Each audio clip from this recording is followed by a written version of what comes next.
Mga kuys, tignan nyo to. Nakita nyo na ba to? Nakita nyo na tong announcement na to.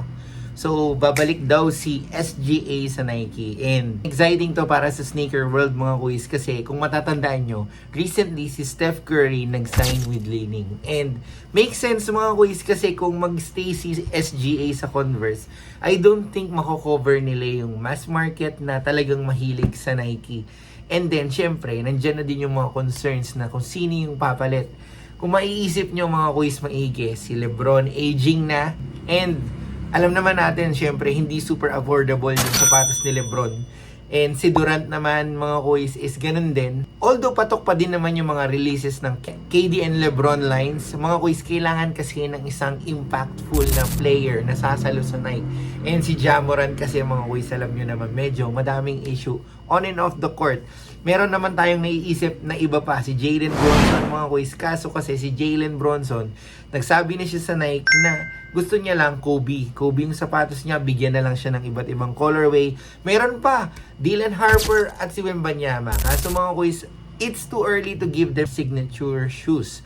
Tapos, yung ibang brand naman, katulad ng Jordan, nandun si Luka, nandun si Paolo Banchero, si Trae Young. Yung dalawang binanggit kong yun, wala din signature shoes mga kuys kasi hindi nga siya basta-basta kasi napakalaking risk and commitment niyan para sa isang brand.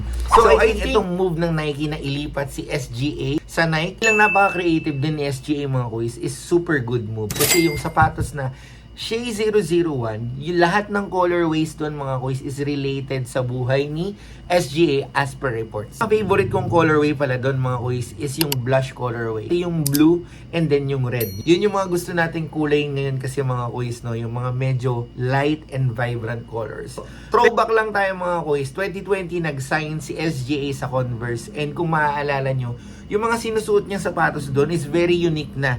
And then yung lumabas yung SGA or Shea 001, nagtaka tayo ba't ganun yung itsura, di ba? Parang boots, hindi natin alam kung ano yung inspiration. Pero that's it eh. Kumbaga, yung uniqueness and creativity ng isang tao na apply niya dun sa sapatos niya mismo. And katulad ng sinabi ko kanina, for sure may impact din yung decision ni Steph Curry. Kasi wala talagang ibang pwedeng mag-carry sa Nike ngayon. Sa totoo lang ha, mga kuys, siguro naman alam nyo na isang Sabrina line sa bumubuhat sa Nike basketball ngayon. WNBA pa yun ha. So, kailangan talaga nila si SGA and I think hindi naman yun masamang move for Converse kasi hindi naman din sila nagre-release ng ibang models for basketball. Yung SGA line lang talaga yung nire-release nila. Yun lang yung naalala ko. Pero kung meron kayong ibang basketball shoes na alam from Converse na nirelease last year and this year, comment nyo dyan sa baba. So, kayo ba mga kuys, good move ba to sa inyo? Ano bang ini-expect nyo sa sapatos ni SGA? Shea 002 ba? Or SGA 1 with Nike? Anong logo ba yung gagamitin? Makikip ba yung premium quality looking ng sapatos at yung mismong quality niya? Let's see. Excited ako para sa Nike and kay SGA. Ganon din naman kay Steph Curry kasi inaabangan ko din kung ano yung magiging resulta nung sapatos niya at kung ano yung magiging resulta nito sa market.